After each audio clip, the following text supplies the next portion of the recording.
effort that you've made. And so just a few housekeeping things. The washrooms are just off to the right out the door. And there's coffee here if you want some. So the presentation will be 12 slides. There'll be a Q&A after the presentation, so if you can hang on to your questions until then, that'd be great. And after the presentation, the information will be emailed to you, and it's also up on YouTube. So if you have a computer and you go to Google, you can Google Abbey, April the 5th, and you'll be able to find us. So without anything else, let's get started.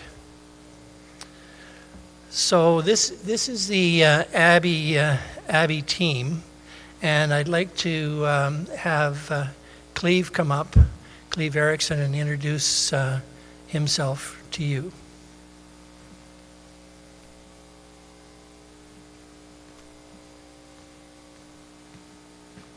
Hi, I'm Cleve Erickson. I'm the lead operator on the south side of the river. I work with the other operators to keep gas flowing at the wellheads, pipelines, and compressor stations. And next we have Brian Christensen. He's our production superintendent. Hi, I'm Brian Christensen. A field supervisor for the Shackleton area. I think I know a few of you, but not all of you. I left my business cards on the tables if you want to grab them on my number's there. But I've been in the Shackleton area pretty much from day one. Started with Husky, worked with Profico, Focus, and then on to Enerplus. So I know the area quite well, so if you have any questions, give me a call and I'll try and answer them. Thanks. And then Cassia, if you could come up, please.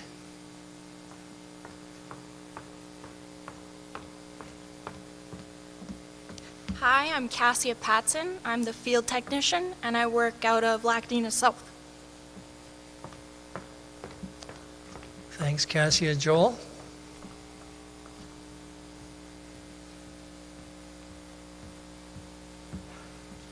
My name is Joel Rampersad. I'm the field production engineer. I've been with the company for just under 2 years now, and my office is at the Shackleton 14-36 plant, which is just north of Cabri. My door is always open as well, so if you ever have any other concerns, or if you're wondering where payments are, stuff like that, then always feel free to contact me. I have a few business cards at the front there as well. I didn't bring too many, so if you want to come have a chat with me afterwards, I can give you my information as well. Thanks. Thanks. We have 13 field operators, 2 coiled tubing operators, and Cassia is technician that specializes, she's an engineering technician that specializes in project management, and Joel is a petroleum engineer. We also have 3 administrative staff in Calgary. And I'm the president. My name is Jim Geddes, and you can see from the chart here how it's organized. We also have an R&D engineers in Calgary that do research and development for some of the new technology that we've come up with to enhance the value of this field. So I was raised on a farm in Regina. Turns out there's a neighbor here that was only a short distance from the farm I was raised on. And I graduated from U of S as an ag engineer, actually, and discovered the petroleum business. So I've been a petroleum engineer all my life, reservoir drilling and production.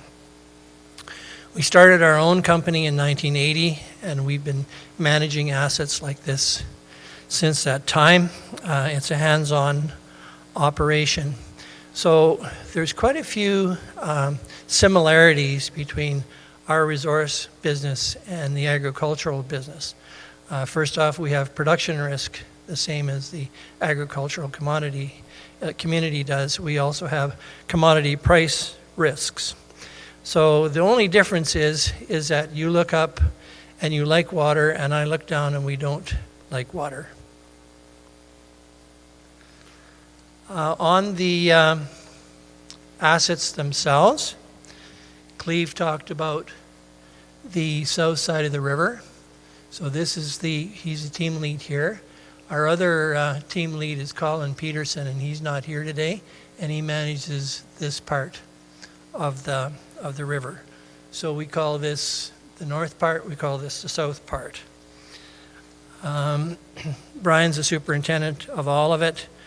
Joel supports the south, Cassia supports the north, and we all support each other in the end. So as a result of acquiring Husky in August 2016, and we acquired Enerplus in 2017 in March, and then we acquired Shackleton GP in November 2017. So I've been operating the Shackleton project since 2011, and we've got lots of experience in the ES1. So what I wanted to point out is that we now have all of these wells together. So it's important we all work together to keep this whole thing, keep the whole thing going. So if a well only pays half of the operating cost, it's still important to keep it on. Because if we don't keep it on, the other good wells then have to pick up that burden for surface leases and all the other taxes that go along with this. So what I'm hoping we can get here is buy-in from everybody to what we're proposing for a short period of time to bridge this low gas price.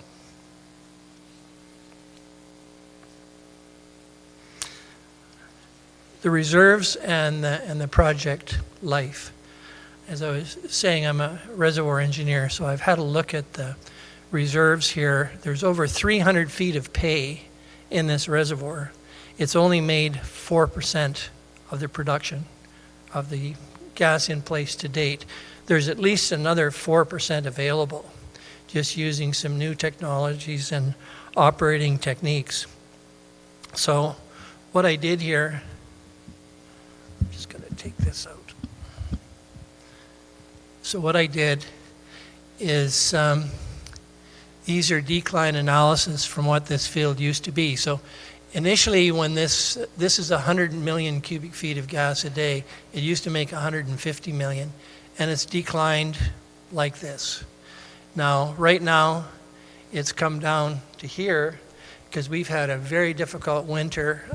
We've lost over 40% of our production due to freezing, and the freezing has been with pipelines. There wasn't a lot of snow, so the frost went down more than 7 feet. So it's starting to come back up again. But in terms of break even, this is the line that we use about 12,000 GJs a day. So if we fall below that, we can't make money anymore. However, as the production goes up, this line actually drops down to here. So when it drops down lower, it extends the life of the field. So on the basis of this right now, and the new tools and things we're working on, here's another 30-year life to the field. If we don't do anything and just maintain the capital, there's another 5-year life to the field. So all that is set out here in terms of the end dates, 2023 and 2053.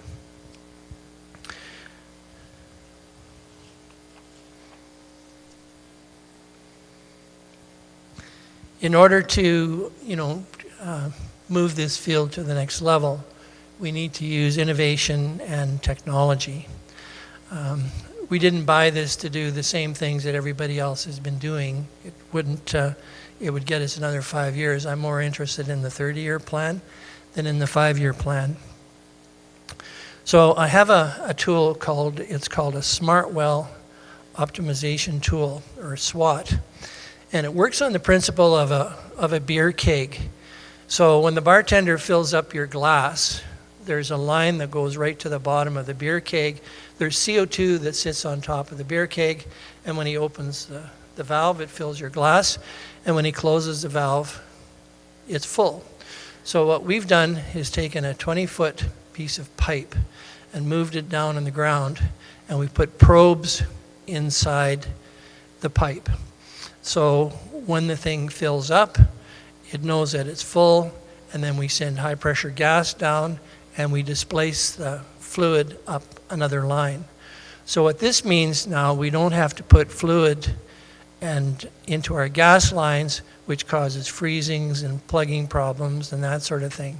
So I started on this technology in 2010, just south of Cabri. There was a company called Central Global, and we started the process there. And we've had a few iterations. The last test we did was on the ES1, and with the Shackleton property that we bought, and we got a 6-month run out of it. So it's ready to go commercial. So we've got a couple of them we're going to put in this year. There's another tool that I've come up with, and it's called a sonic frac tool or a sonic stimulation tool. And what we discovered when we were testing the SWAT tool, that the majority of the perforations in these wells are plugged. So if we have a well that's got 200 sets of perfs in there, there might be 2 or 3 of them that are open. So there's no point putting a pump in the well where the perfs are closed, and we don't want to, do all the fracking with the sand and the trucks and everything else. First off, it's too expensive. So this runs on the end of the coil tubing unit, and we acquired a coil tubing unit this year. We have our own unit to clean our wells out. And what it does, it creates a pulse using sound that can generate up to 4,000 pounds next to the perforations. So we ran the first test on it in September, and we've been working with Area 51, the R&D engineers. We got it to fire a half a dozen times, and we found there was a few valves and things that needed to be changed. So it's all ready to go again. So that's a big thing for us. Clean out the perfs, put these tools in, and that's how we're going to bridge that 20,000 GJs a day to get up to 40,000 GJs a day over a period of time. Abbey has a sister company called Optimum PSI, and Optimum PSI owns all the technology. The technology is exclusive to Abbey. We don't sell this to anybody else. It belongs to us. We have the same shareholders as Abbey. I have some patents on these particular tools, and we didn't put them in place to sell the equipment. We put it in place to increase the production. The other thing we've discovered is that the Milk River mud that's produced with the water and the gas causes us all sorts of grief, and many of you I see here have operated some of these wells, so you know what I mean.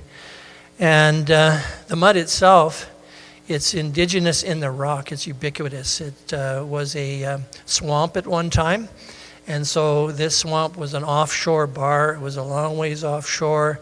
It's full of all this stuff, so the mud is part of it.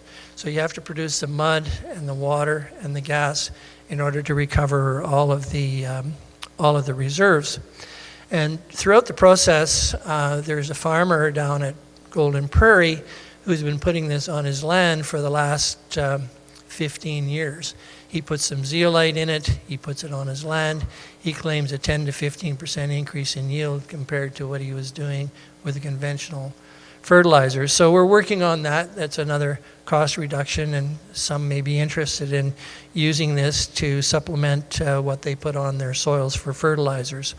We've got an ag engineer, a PAG working at Millennium Land, who's working on the theory of all this and how it all works, and so we can get an accreditation for this thing. The other thing we're looking at is power generation and cogeneration. Power generation is something that there's a shortage of power in Saskatchewan. We can take gas at $1.60 and convert it to an equivalent of $4.25 using power generation. So that's another option we're looking at. The power generation is pretty much self-financing. Caterpillar will finance these things. They're jet engines. They're very compact. They're very green. They're very user-friendly. They operate remotely, and we can generate power. So the plan was to generate power for some of the bigger users here in the community.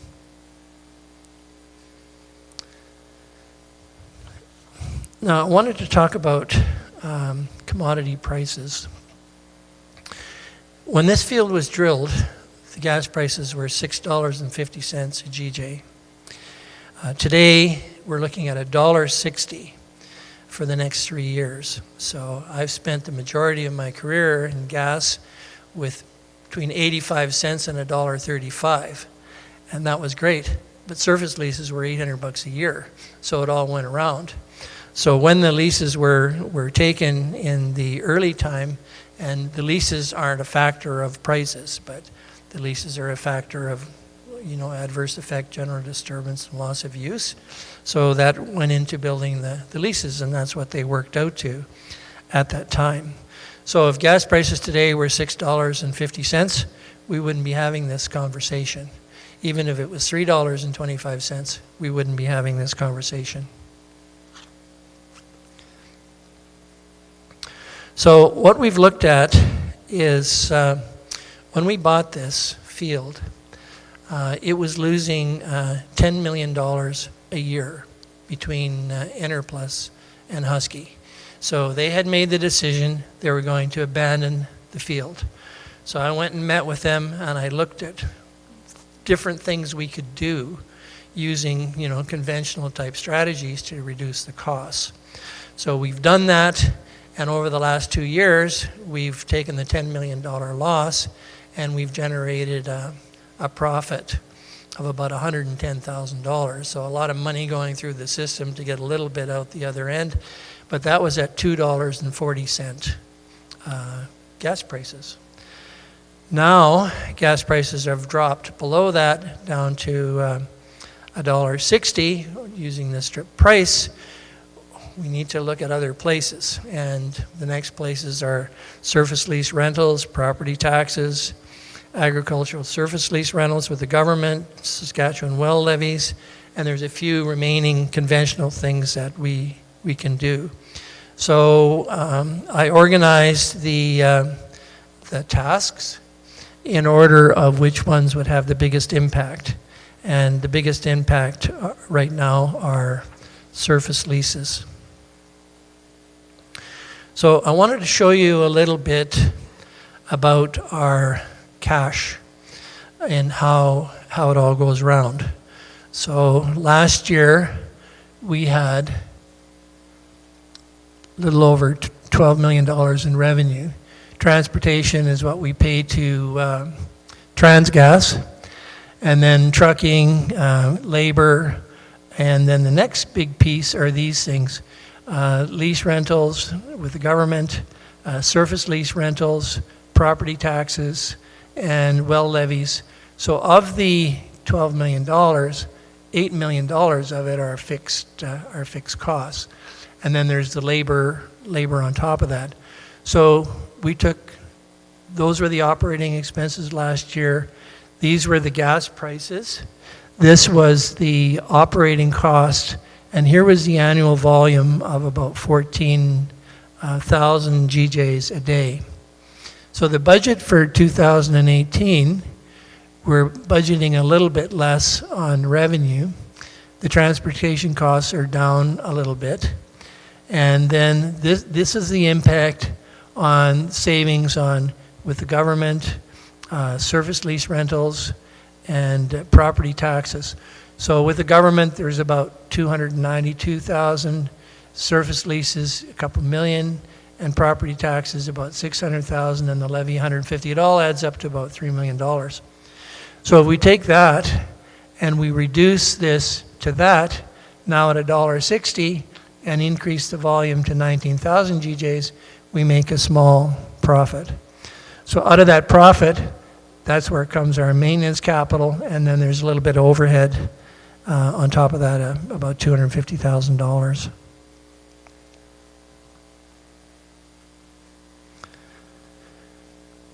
So I was asked a good question. Why did you buy these things? And one of the reasons I bought it is I like the 30-year plan. And, my wife and I are major shareholders in the company. I like these types of assets. We've had them before. Production is stable and predictable as it produces low volumes from a lot of wells, so you're not depending on any one well to make this whole project successful. The other thing is that, I guess being a native son of Saskatchewan, I see that Saskatchewan is importing 750,000 GJs a day from Alberta. And when the Chinook power plant comes on stream, it's going to be even more. So here you have a resource sitting right under our nose that's got all this potential. It seems a shame to abandon it, which is happening now. Interplus are abandoning some, and Husky are abandoning some also. It also provides business opportunities for our service contractors in trucking, maintenance, and construction. It supports the local economy by paying lease rentals and property and education taxes.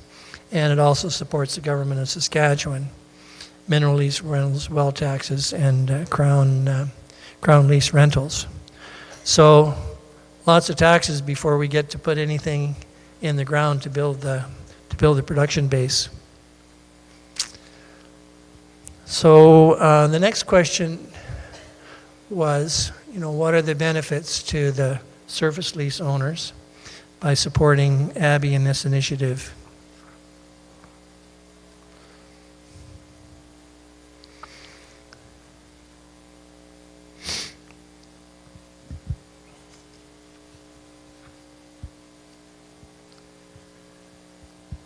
Surface lease rentals can supplement farming and retirement income for the next 30 years, according to our business plan. If agricultural commodity prices drop, surface lease rentals help to bridge the gap. Property taxes currently being paid by Abbey would have to be redistributed to the agricultural and residential communities if Abbey was to shut this down. Power generation could benefit rural consumption by lowering the dollars per kilowatt rate presently being charged to rural customers. Abbey would enter into private contracts with large rural consumers in the municipality to sell power directly.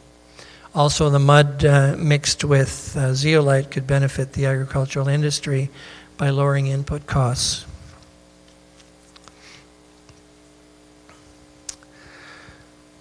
So you received a package from us that had proposed we put the surface lease rental reductions into a company. The company sits there for 3 years. We evaluate how much it's worth, and then we distribute that cash back to you, and then you go forward with a 50% reduction or a 25% reduction, depending on what gas prices are. And I've had feedback from a few of you, and it was very good feedback. I had some feedback from Millennium Land also. So on the basis of that and complications on putting all this stuff into a company, I'm prepared to revise the deal. And what we're talking about is the rental reduction would be 50% from May this year for a year till April 30th. And then the reduction would be 45%. For the next year it would be a 40% reduction. And then after April the 30th, 2021, there would be no reduction. So it would go back to just where it is right now. So what this does, it actually makes it simpler to do, because it's basically a rental review letter in reverse. Normally rental reviews give you an increase. This is a decrease to help us bridge the gap. So it would be simpler for us to do that with you folks. There's no liabilities or no, tax issues, moving these assets somewhere else. It also has a minor impact on the net present value. So I don't know if some of this stuff is being used in your financing plans for buying land, but if you take this and I did the net present value of this over the next 30 years, and so for you folks that aren't maybe familiar with net present value, What it means is how much money do I have to have today at an interest rate to generate a return down the road. So I ran the 30 years out, and this deal preserves 90% of your value. So if you have, things you're doing at the bank or whatever, it should have minimal impact on you. The other thing it does for us, we can use the cash we would have needed to buy the shares back in the Abbey Surface Equities Company to develop the property. And lastly, it saves us a bunch of legal fees, because I got a quote on what the legal fees were going to be to do all this.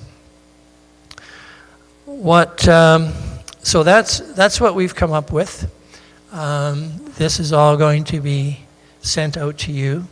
And there's also, the YouTube I was talking about, so all this stuff is available there.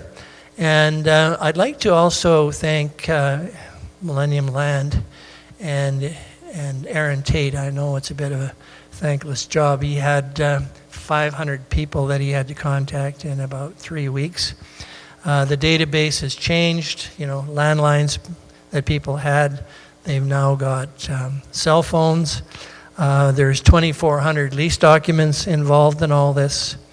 So he's working on getting the database updated. So if any of you got missed, we apologize. And I guess it's progress, not perfection. But Aaron is available here to help you. He's sitting right over there in the corner. And if you didn't get information, or you want to make sure you've got the contact information, please contact him after the meeting. So I guess on a closing note is that I need your cooperation to help us with this, to bridge this pricing scenario that we're in. And we need everybody to get involved in it. So we're going to call you all afterwards and get some feedback on this presentation. I think what we've got is something better than what we were proposing initially. So I'd like to thank you all for attending, and that concludes the formal portion of this presentation. And if any of you have any questions, I'd be happy to answer them if I can.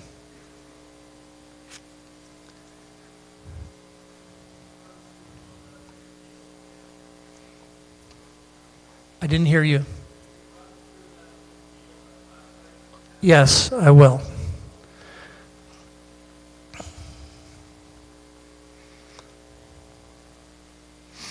Okay, so what we're proposing, we were proposing a reduction. We would take that value, put it into a company, we would evaluate what it was worth after 3 years, and we would go forward permanently with a permanent reduction. What I'm talking about now is a reduction for a year. So let's say you had a surface lease of $3,000. Let's use that as the example. The first year it would be 50% reduction, or $1,500. And then the 45% would be between that and $1,200, which is the 40%. And then after that, there'd be no reduction. It would go right back to where it was before. So in that time, we've got a chance to build our production. We've got some additional cash to work with, and hopefully gas prices have improved in that time. So you're left pretty much where you were. You're giving us a hand for about 3 years to help us out. And the net present value of that, if you take and discount it, it doesn't have a big impact on where you are already compared to a permanent impairment of 50% or 60%.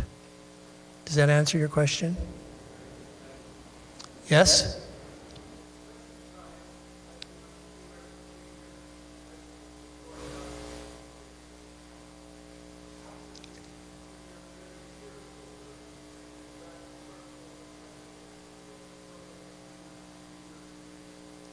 Yeah, the rental reviews. You're asking, will there be rental reviews after 3 years?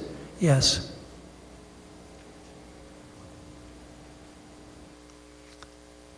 Anything else?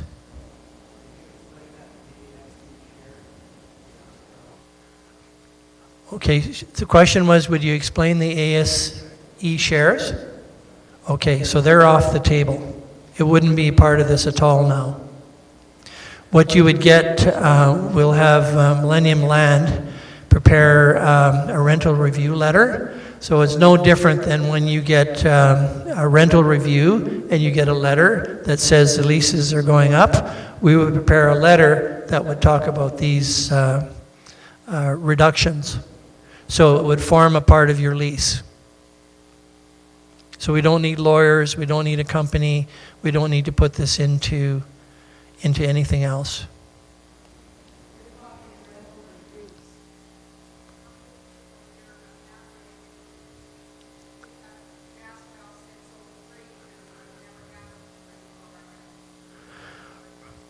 Right, so did you request a rental review?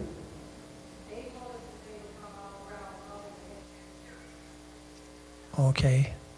Well, normally the procedure is you have to send in and request a rental review. Where we've been, there's been a few of you have asked us for rental reviews, and we haven't given any for the simple reason of managing the cash flow. But there's a method in each of your leases to request a rental review. And some of them, depending on your lease document, and you could talk to Aaron about this and find out what the procedure is. So I was saying earlier, you know, Millennium has a bit of a thankless job because they're on the front lines with you guys. And so, you know, making commitments, you know, they try to work and get it done. So I like working with Millennium, and they're here in town, and my suggestion is if you're not sure of something, just call them and work with them, and you won't have to pay anything. We'll compensate Millennium to make sure you guys know what you're supposed to be doing with the rentals. Anything else? Go ahead.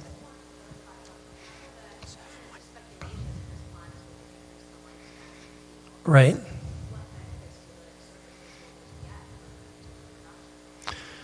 You get surface lease rentals for another 30 years. So when Husky and Enerplus had this, we wouldn't even be sitting here having this meeting because it was over. They were abandoning the leases, and once the wells are abandoned, then the only thing that's really left is loss of use. So the loss of use, you know, over the little patches that are left could be maybe $300 until you get a reclamation certificate, and then it's over.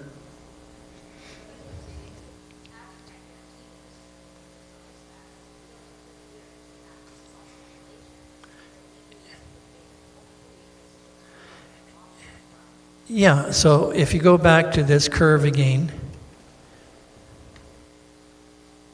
this is the key curve. So it's based on, there's a gap here between these two. So the gap is here. How do we get from 20 to 40? So if we stay here, gas prices go up, this drops down, you get another few more years. So with the innovation and technology, the clean out tool and the coiled tubing unit, we've got 4 or 5 years to bridge this gap. Does that answer your question?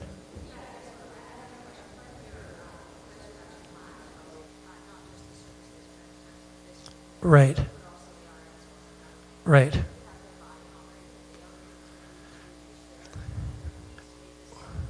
We're talking to them the same way we're talking to you. No.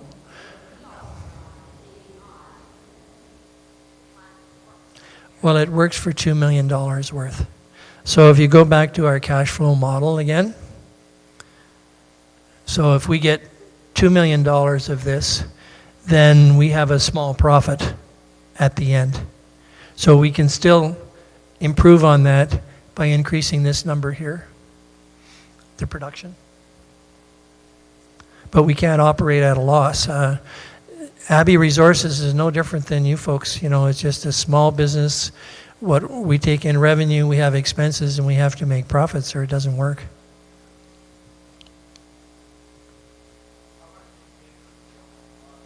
$10. Yeah. And the reason we paid $10 is because it wasn't worth any more than that. It was losing $10 million a year.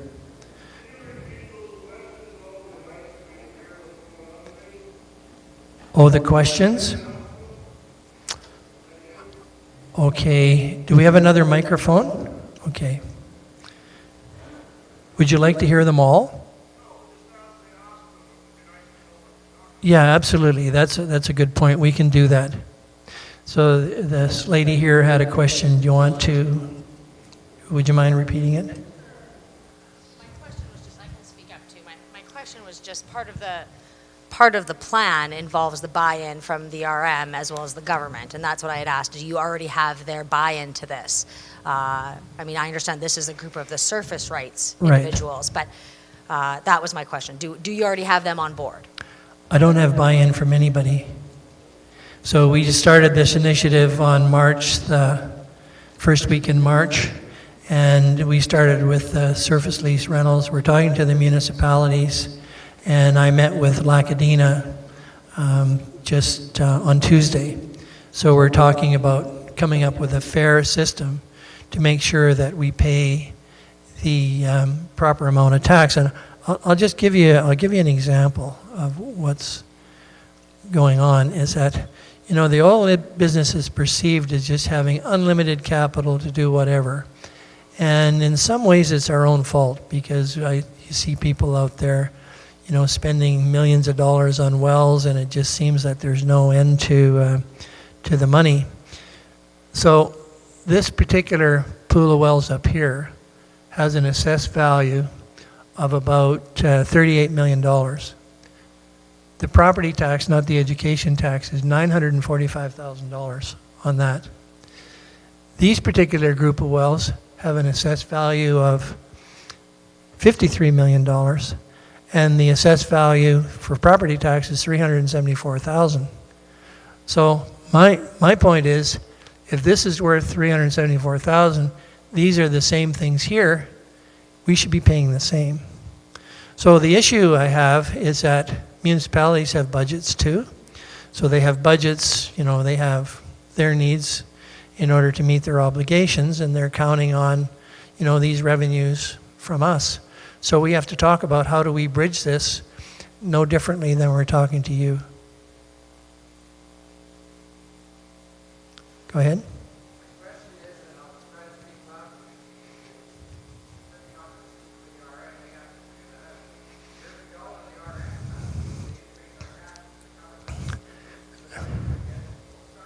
Yeah.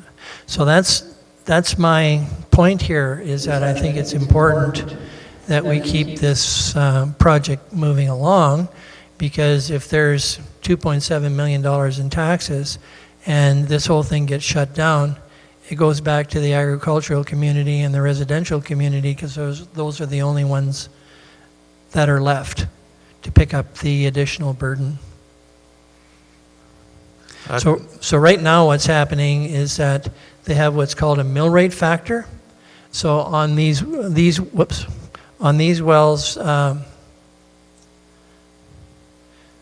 these wells here south, the mill rate factor for the agricultural community is 0.45.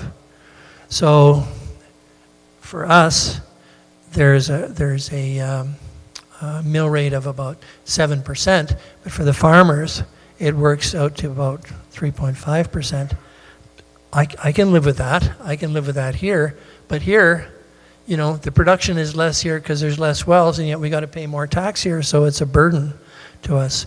So it's the same as we're doing here. We have to start a dialogue, and that's what we've done, is we've started the dialogue, and we're working our way through this on a collaborative basis. We want to be part of the community. We want to make this thing work. Who holds the liability for the cleanup? Did you post a bond for that? We did. There's actually $27 million posted for that. So the $27 million is based on a roughly $30,000 per well. Based on our experience, and Brian here can attest to this, we believe we can do it for less than 10. So we have to stay on top of the abandonment so it doesn't become, here's 2,000 wells that have to be abandoned. So it's all part of our business plan is to abandon wells that aren't required. But the big goal is we want to keep as many of these things on as we can, because unless they're making absolutely nothing, we need them to support the whole project.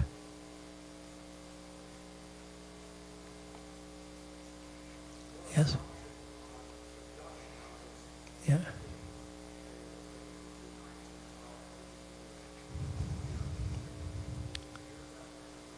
That's per day.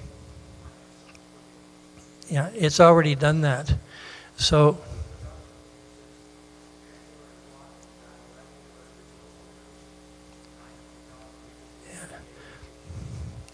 where we are at right now, we're producing 12,000 gigajoules per day because the pipelines are frozen. So pipelines are frozen, wells are frozen, but on a normal day, we do anywhere between 18 and 19,000 GJs a day. So that's a number that we've already got in hand. I'm comfortable with that. But we've got, say, 1,400 producing wells. 500 of them are shut in or not on. So that's the purpose of the coiled tubing unit, owning our own unit and having our own guys so we can go out there and get these wells back on production. We didn't get the unit until later in the year, like in September.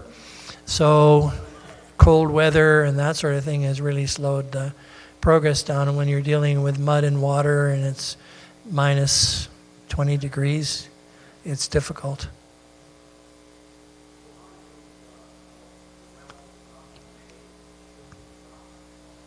Right. Yeah.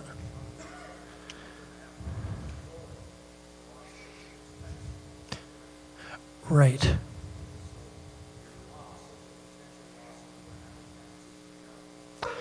Right.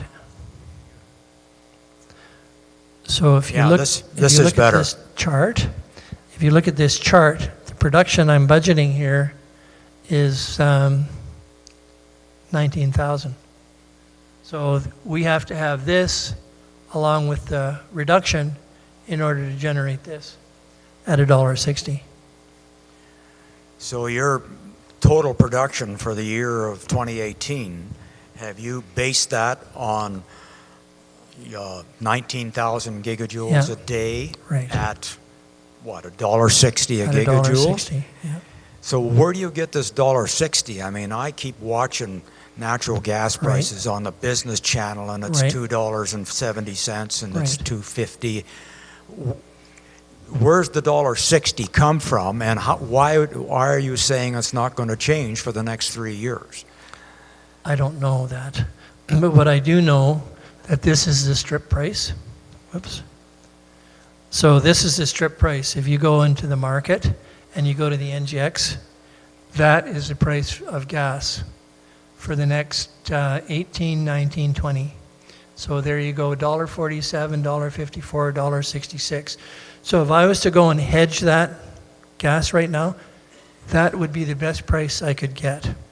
So when you look at it on a daily basis, I think today it was a little over $2. So it's over $2, that helps us. You know, we've got more cash in the system. So I'm budgeting for the worst case, which is this, which is $1.60. So what is stripped gas vis-a-vis what comes out of the ground? I'm sorry? Stripped. You're using the term stripped gas. What do you mean by stripped? It's called the forward strip. So it's a forecast. It's actually a gas trades as a commodity. Yes, I understand. So it trades as a commodity on the market, so it's called the forward strip. So if you look up natural gas as a forward strip, down in the U.S. right now it's about $2.75 U.S. The same comparable strip is this one right here on the Canadian side. So we sell our gas at a huge discount to what you could get for it in the U.S. Why? Can't get it to market.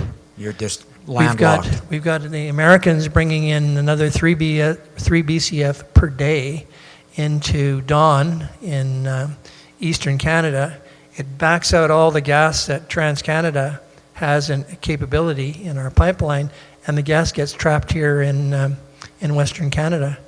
And so we can't get an LNG built because of all the kerfuffle that's going on there. So our only market is the U.S.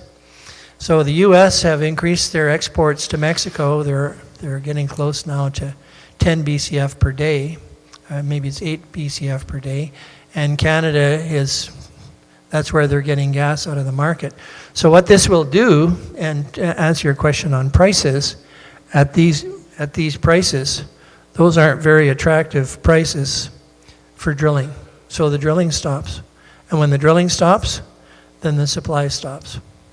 So oil and gas prices are very inelastic. A very small change in supply or demand makes huge differences in the price. But, we're really not gamblers. I have to make sure we've got something we can live with. So that's why I picked $1.60, because that's what the future AECO price strip is. So this is based on some kind of research done by economists, or is it done by people like yourself in the business, or what's? It's done by the market. So the market sets this. Yeah. So we deal with a company here in Saskatchewan. They're called Twin Eagle, and they supply gas to the city of Swift Current. We supply gas to the city of Saskatoon, a lot of the municipalities. So they know this market really well. And so what they do, if you hedge your gas, for example, for your farm at $3, they have to make sure they have that volume to offset it.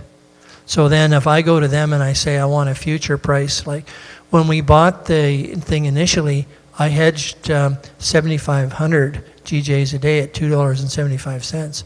That's what saved us. So I've got another hedge in place that starts the 1st of April for 5,000 GJs a day at $2.61.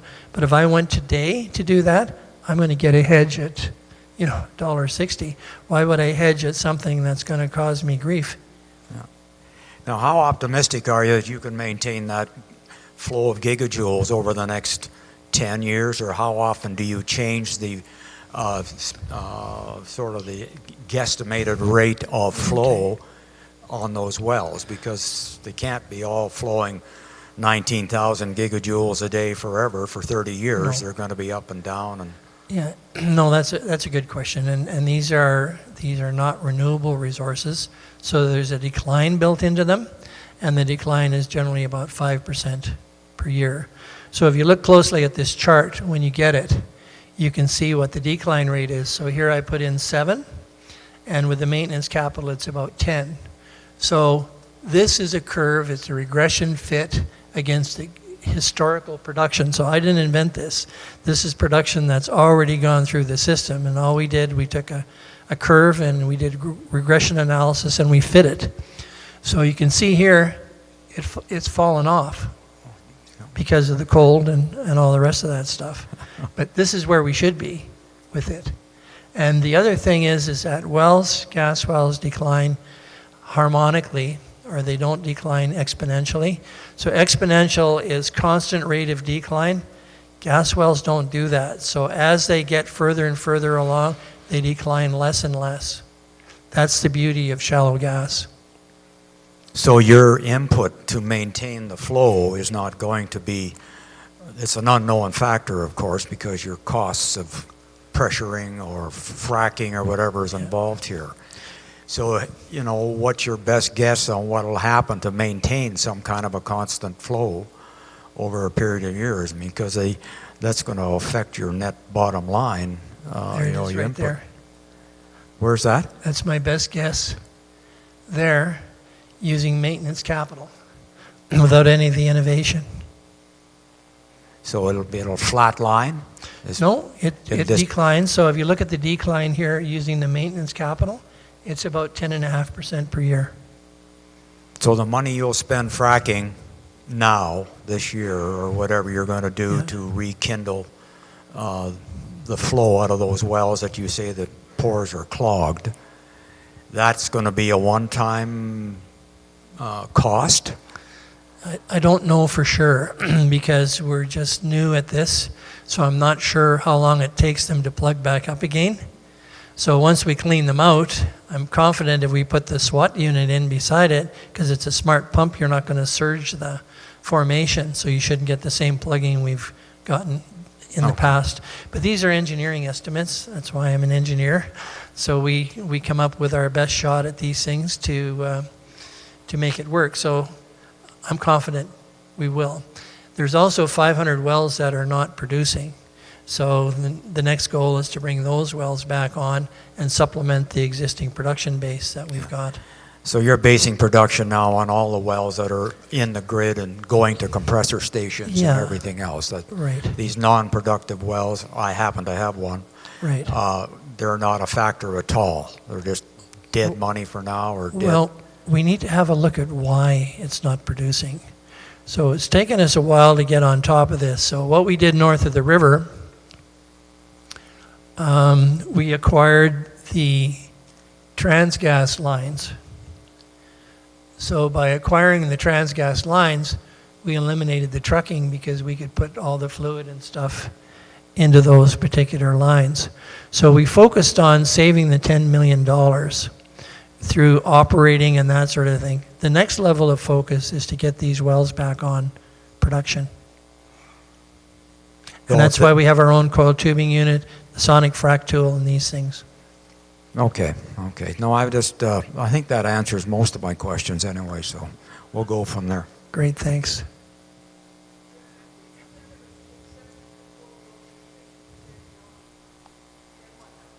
I don't know.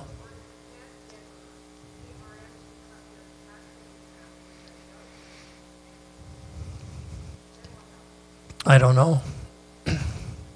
That was the same question I was asked. So what if all the surface lease owners say no?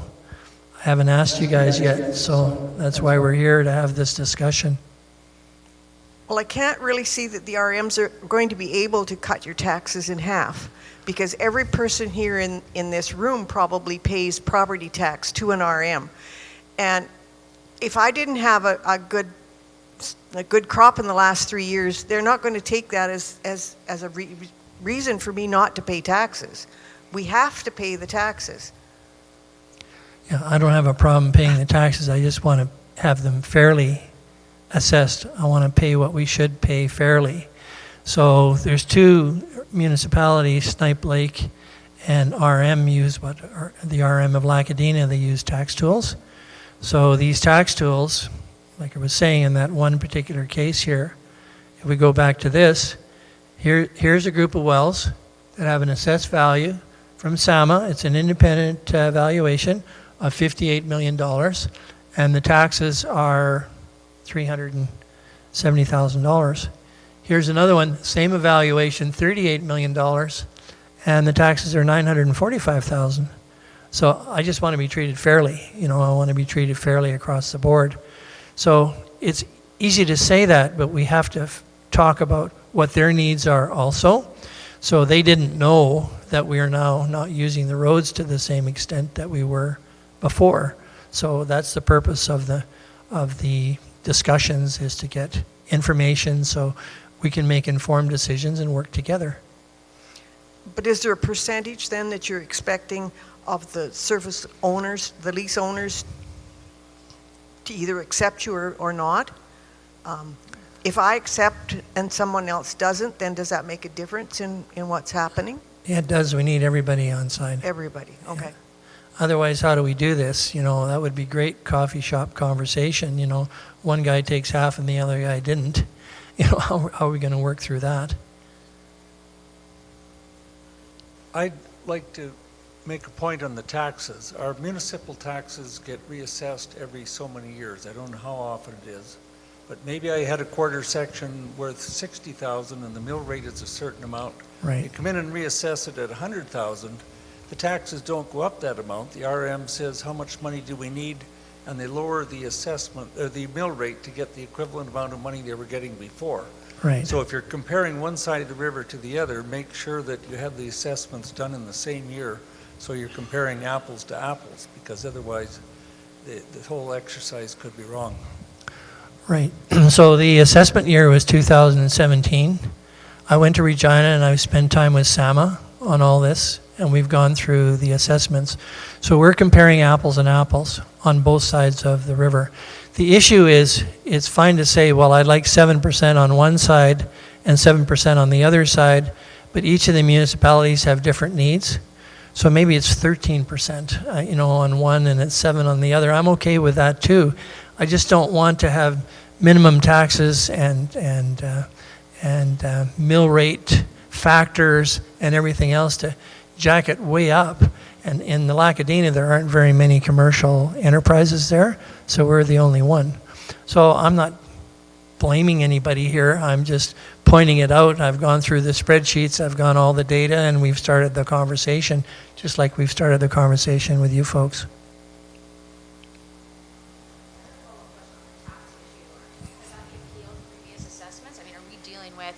Are we dealing with a potential, or are you guys seeking a reduction of ongoing taxes, or are we dealing with retroactive reductions here? Because, there's appeal periods, of course, right, under provincial legislation whereby you have to appeal those assessment rates. Has Abbey done that, launched those appeals, or are we talking just prospective? We're talking about going forward. We've already gone through the assessments, and we're comfortable with what SAMA has come up with. And then, the municipalities sit down and they look at their budgets, and, the agricultural guys get, a mill rate factor of 0.5. We get a mill rate factor of 3 or 1.2. So all I'm trying to point out is that, there's an obligation from the municipalities to also find out if you have the ability to pay this. So it's like with the farming community too, there's an ability to pay. I guess the question I was trying to ask, and maybe I didn't come across as clearly, is so Abbey doesn't have any concerns with the taxes that have been levied to date, right? The taxes that have been levied to date, that's water under the bridge. Abbey's paid their taxes. We're all good. We're talking about a negotiation with the RMs going forward on prospective taxes. Going forward, yeah. No. We still owe taxes for 2017. Is that part of the discussion then, to have a reduction on the retroactive piece? On some of them, yes.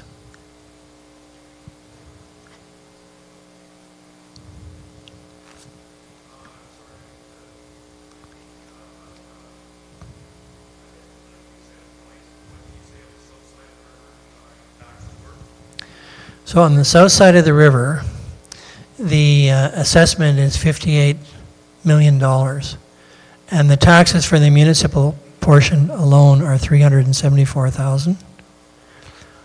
The same on the Lacadena side is $38 million, and the taxes are $945,000. Okay, yeah, thank you. That's what I had for the north side. Good, thank you. Yeah.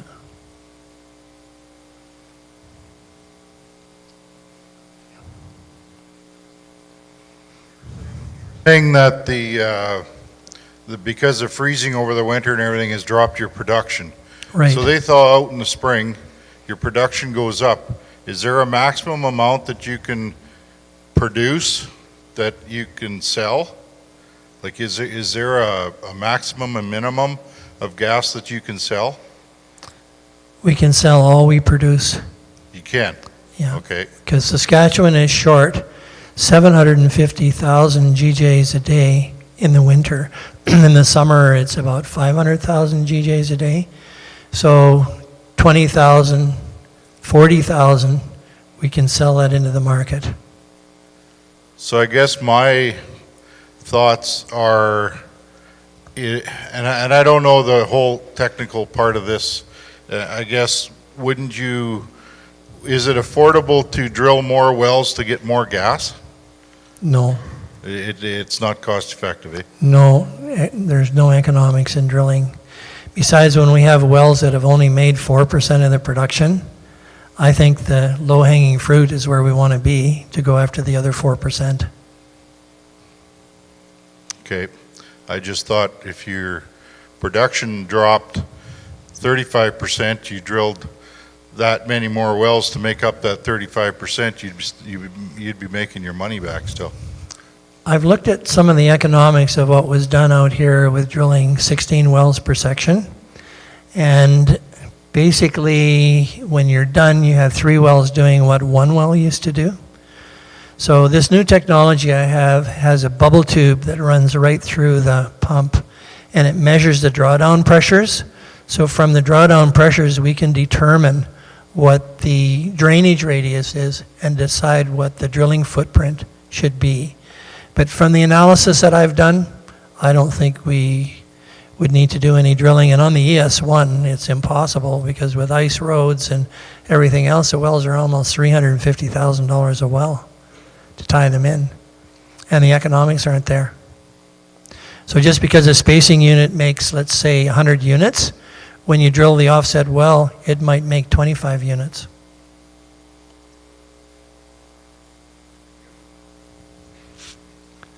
Yes?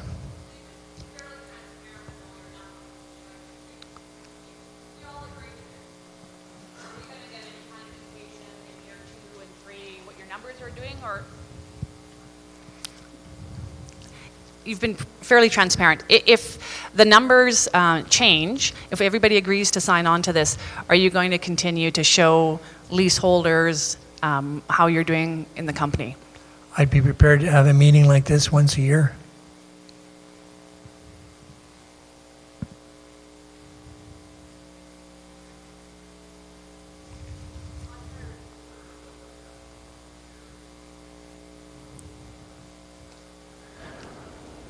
Who owns the rest of the shares? One of them is my roommate from school. He has a business in Saskatoon, and he makes sprayer nozzles. So we've been friends for a long time.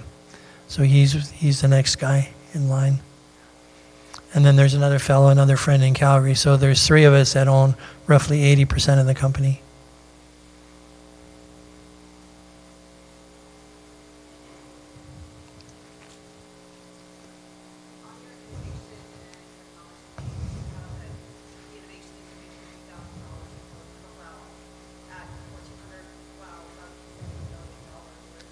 That's right. Those improvements coming from? It's going to come slowly over a period of time. So I can show you some numbers that just with a little bit of price increase, it makes a huge difference to our cash flow. So my thinking was we would like to do a couple hundred of them a year, which is about $5 million. So this year we're only going to do 2. And the reason I'm going to do 2 is notwithstanding I think it's ready to go commercial. I just want to make sure there aren't any more bugs in here that are going to come up and surprise us. So what we'll do is that we'll add the technology based on the cash flow, and we'll pick the best wells. So what I've done with the wells we picked to date, I'm assuming they'll double. On the really good wells, we should be able to triple. So then that production increases the cash flow, and that's how we'll finance it. So it's got to be financed out of cash flow. So then on your chart, I think at year 20, you have the big jump. You intend to have all of them operational by then? That's the plan. And it wouldn't all be the technology. It's also the sonic frac tool. So I just made an engineering guess at what it is, engineering judgment on what we thought it would be. Okay. So on the budget, then you don't have the capital costs? No, and I haven't put the production in either. Okay. And do you have like a 5-year projection on this? You've given us like the 2018 budget, but what about going Yeah, forward? I do actually. I've got a 6-year projection, but when I'm not sure what's going to happen next week, I'm not sure how comfortable I am with the 6-year projection.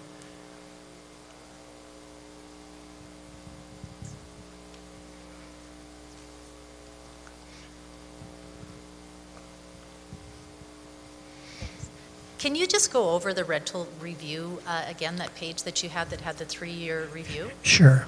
Because I'm just wondering, you had the 1 year where you're losing 50%, and then you're losing 45%, and then another 45%? Doesn't that take you, if you went off a $3,000 lease, about, you're getting about $700 a year for a well? Is that correct? Well, if you take on the third year here, where we talk about 40%, so if you had a lease that was $3,000 a year, you would be getting $1,800, 60% of $3,000. So you're going off the original amount, not the reduced amount? Well, no, whatever the lease was. So if your lease is $3,000 and I just picked that number, then a 40% reduction would give you 60% of the value, which would be $1,800. Of the original $3,000? Right. Okay, not the reduced amount. And then after the 3 years, are you saying that you're going to bring us back up to our original amount? Back up to $3,000. Okay, thanks.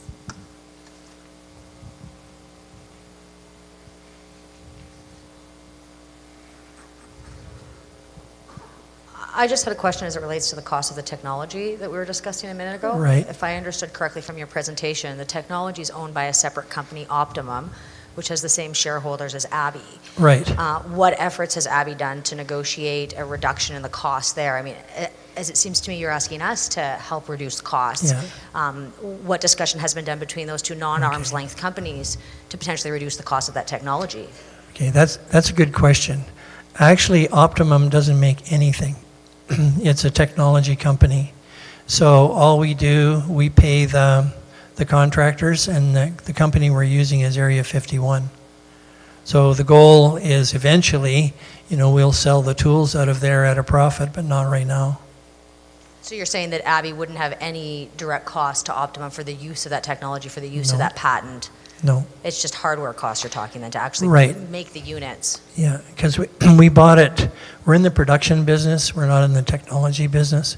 So we put it there so we had a place for the intellectual property. And then Abbey is the exploration and production company. And what it helps us to do is, having it that way, I can apply for scientific research and experimental development credits. And we do it through the Optimum company. So it has a history of doing that.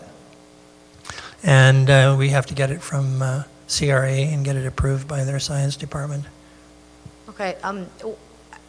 This might be a bit of an open-ended question, but I'm wondering what other efforts Abbey has made to reduce the cost. I mean, I understand right now, if expenses exceed revenue, there's no future here. Right. But what other efforts has Abbey made to reduce the internal costs? Salaries, the like, that type of thing? Right. Well, we've downsized the field staff significantly. The ladies in town, our CFO charges $10,000 a month. The one lady, our land person, runs about $2,000 a month, and the production accountant is about $1,500 a month. So it's not very much, and if there's anything left over, then I get paid. But in terms of what have we done in terms of reducing the cost, we've reduced $10 million to a small profit of $110,000. And that was a whole function of things of labor, services, chemicals, and just taking the north part and buying the transgas lines saved us almost $60,000 a month. So we would like to do that south of the river too, because there's a bunch of transgas lines down there, and eliminate the trucking. So I met with a trucking contractor yesterday, and we had a chat about all these things, because we like to work with the people who provide us good service, and he does. Thank you. I appreciate that you have provided us with a number of financial figures in your presentation. Would you be prepared to provide us with copies of Abbey's financial statements so we can assess this expense versus revenue issue? It's a private company. I guess the question is, though, you're asking us to take less money for essentially your promise that this is going to result in some longevity based on your best guesstimates. So you're asking us to take a step of good faith. To me, that's a sign of good faith in return. And some transparency on Abbey Resources' part. Right. What I am prepared to do is to do this once a year. These will be the numbers that, I didn't invent these things. These come right off our balance sheet. So I'll do that. But I don't want that. I was president of a public company one time. It was an absolute gong show, and I do not want to do that. So that's why we're a private company. You know, it's there's nothing untoward here. Nobody's cheating anybody. You know, we're trying to run a business and make it work. And the reason I'm here, if I didn't think this thing was worth something, I wouldn't be standing here. I wouldn't be wasting my time on this. No, I understand the balance of the interest there. The other question I had for you, sir, was has Abbey considered some type of promissory note or other type of contractual arrangement whereby us surface leaseholders would get back that reduction we provide when the field becomes more profitable? So as opposed to me just giving up my 50, 45, and 40%, it's simply a delay in payment? It would be a debt against the company, and I don't think we want to do that, because that's one of the reasons after we had this conversation is that if we look at paying the Abbey surface equities out in a period of time, that's cash I have to take out of the system, or I want to leave the cash in the system to generate the additional production volumes that we have. So there's no guarantees here. It's just, you know, based on good science and a profitable business model.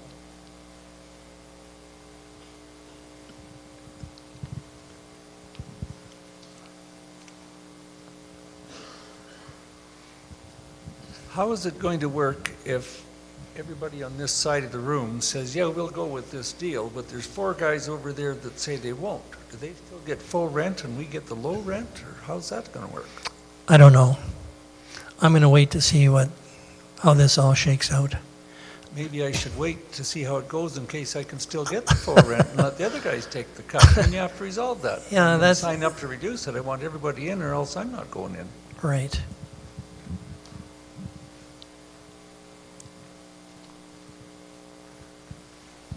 What kind of shape are the pipelines in? Like some of these wells have been not producing for quite a while or full of mud. What kind of shape's a pipeline in if you get them flowing again?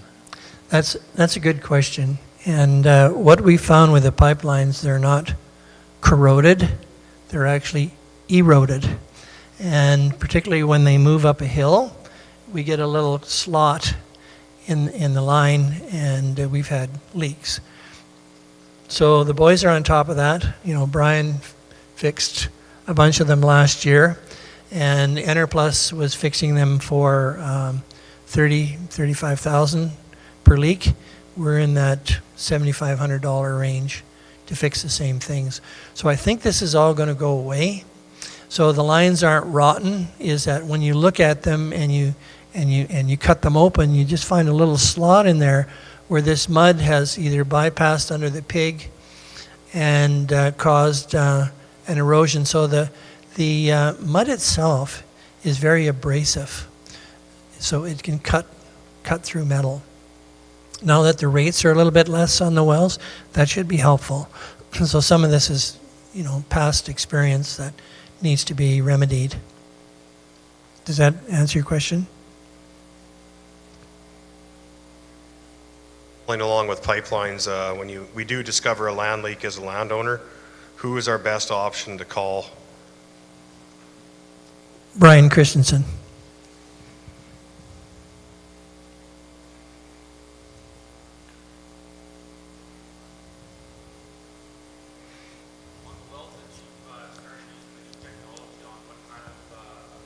Returns did you see on those wells? We tripled the production out of the first one that we did. And actually what happened, rather than the production declining, it inclined. It actually went up in this direction. So when they first started drilling coal bed methane wells, that was their experience too. And the engineers didn't like that because they're familiar with that curve that I have up here, which shows declines, but it actually inclined. So I'm thinking that's what's going to happen here when we get some more history on it. But I need to get them back in the ground again. There's no point me standing up here and talking about how wonderful it is. You know, I have to get it in the ground, and we have to get proof of life out of it. Hello. I have 6 wells, and out of those 6 wells, I've had 3 pipeline blow-ups, spewing salt water and everything all over my farm. And I hope that you have purchased this system at a reasonable price, because it is an aging field and it's not a real high producing field. And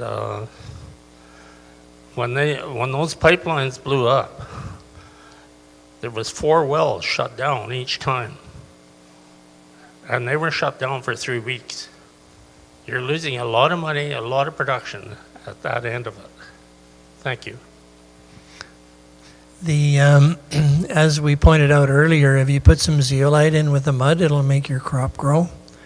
So I'm not sure about what the severity is of the spill, but my suggestion is that after the meeting, you spend some time with Brian, and we can talk about this.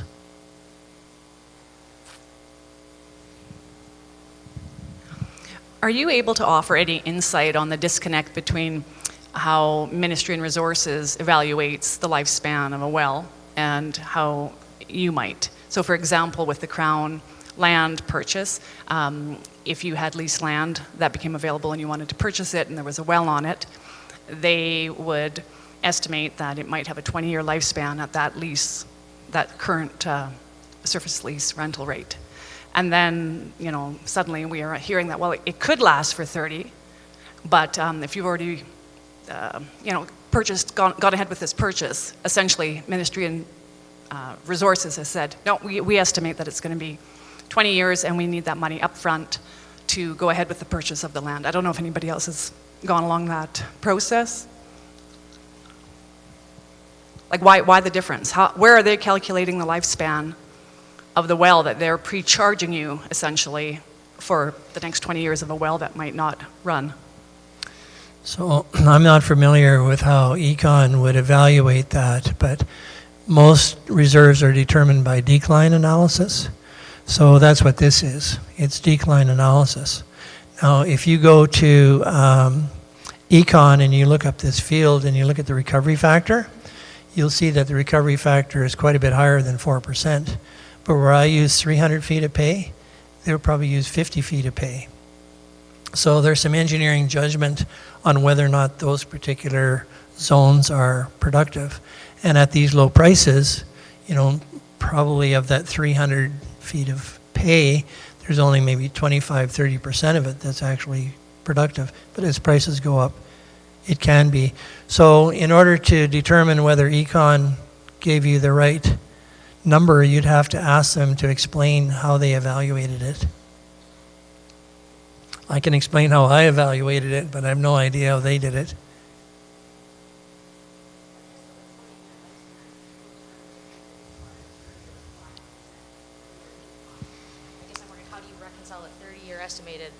How do you reconcile the 30-year estimated lifespan with the figure you previously provided us of a 5% a year decline in a well? 5%. That's 20 years by my math, isn't it? It is, but that's exponential constant rate decline. If you look at the Archie equation, it has a hyperbolic harmonic decline where the exponent becomes 1. So what happens over time, you take that curve here, it doesn't decline. Constant percentage would be a straight line. This is a harmonic line or a hyperbolic line.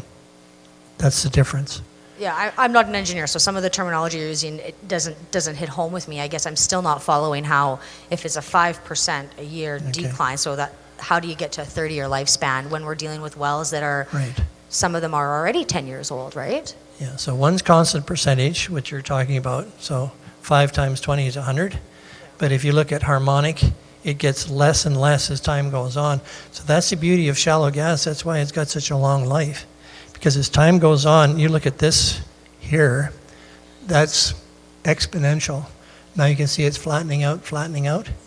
Even what I've got here is pessimistic. I think it'll do better than that. But until you get the history to fit the curve to it, you can't.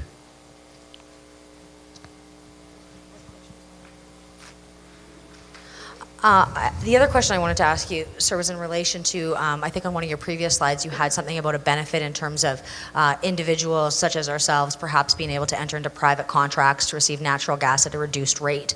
I guess what I'm struggling with from this proposal to the previous one is that we're asked to give up cash with nothing essentially in return. So is that part of the proposal, is that I'm giving you a reduction in your rental for 3 years, and in return I'm getting gas at a reduced rate? Or did I misunderstood? I thought I saw something on one of your slides about the idea of private contracts for a reduced rate on gas. Like, is that something that's being factored into this proposal, or is that just an aside as something that may flesh out in the future? One of the things we talked about is power generation. So we take power generation, we can convert $1.60 gas to $4.25 gas equivalent using 6 cents a kilowatt hour to generate power. So it's a value add through the process. And the payout of that generator would be about 5 years. So maybe that was, did I confuse you on that? If I did, I apologize. How many wells are around the country that aren't hooked up to a pipeline? In this field, there's 90 of them up in the Kyle area. So they're scheduled for abandonment. We're not going to tie them in. But did you ask how many in the entire country are like that in Saskatchewan? Oh, in the area where we are now? We've got 2,300 wells, and there's 1,400 of them on production. And there's another 500 that we're comfortable we can get back on, and the rest we're currently evaluating for abandonment or putting them back on production.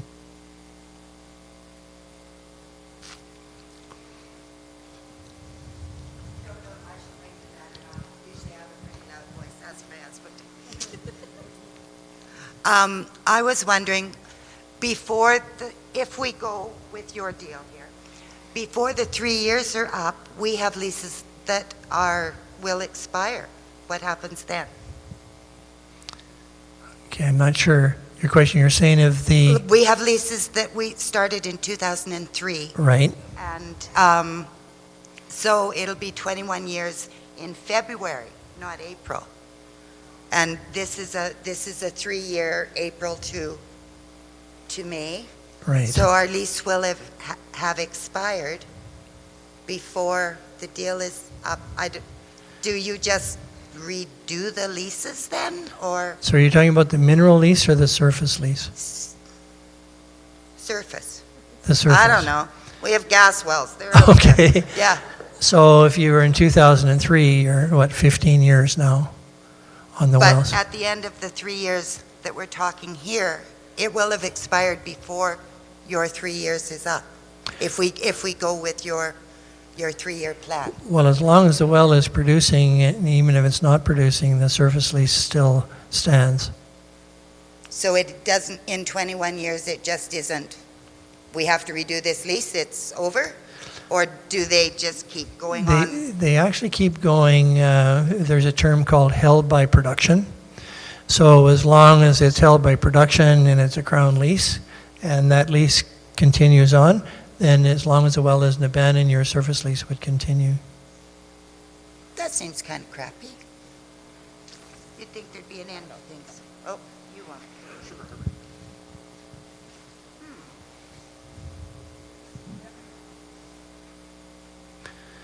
So, pardon?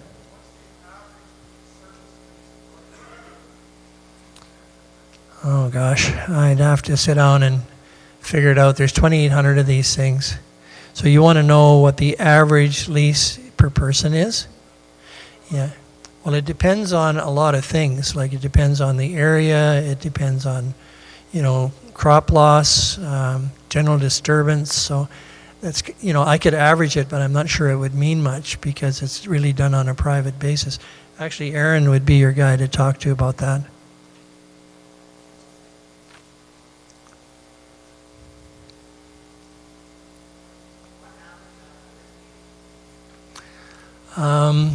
We're going to place a phone call. We're going to give you the information, give you an opportunity to digest it, and then we'll be calling you to find out, how you feel about this proposal.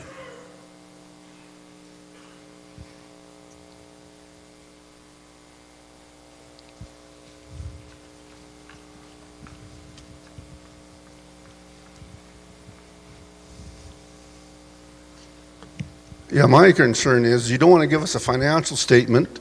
You've got outstanding taxes. Is there any other outstanding bills you have that are in arrears? No. Nothing at all? No. All your water is paid up and all that sort of Yeah, thing? yeah. Okay, yeah. See, my concern is we could all take this reduction, and in 3 years you could go bankrupt, and you've just kind of had a nice little ride on our backs. That's what I'm concerned about. Well, if that happens, it's over. So service lease rentals stop, right? Yeah, well, if it's... So then it's, there's no more conversation because there are no more service lease rentals. That's why I'm having this conversation, so that doesn't happen. Okay, thank you.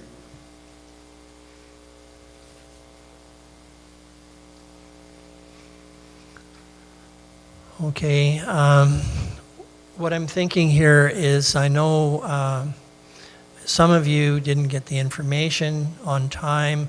There were some issues with contact information, so Aaron's at the end there to help you with any of your concerns. So if there's nothing else, I'd like to thank you for coming out on a cold winter day and attending this meeting.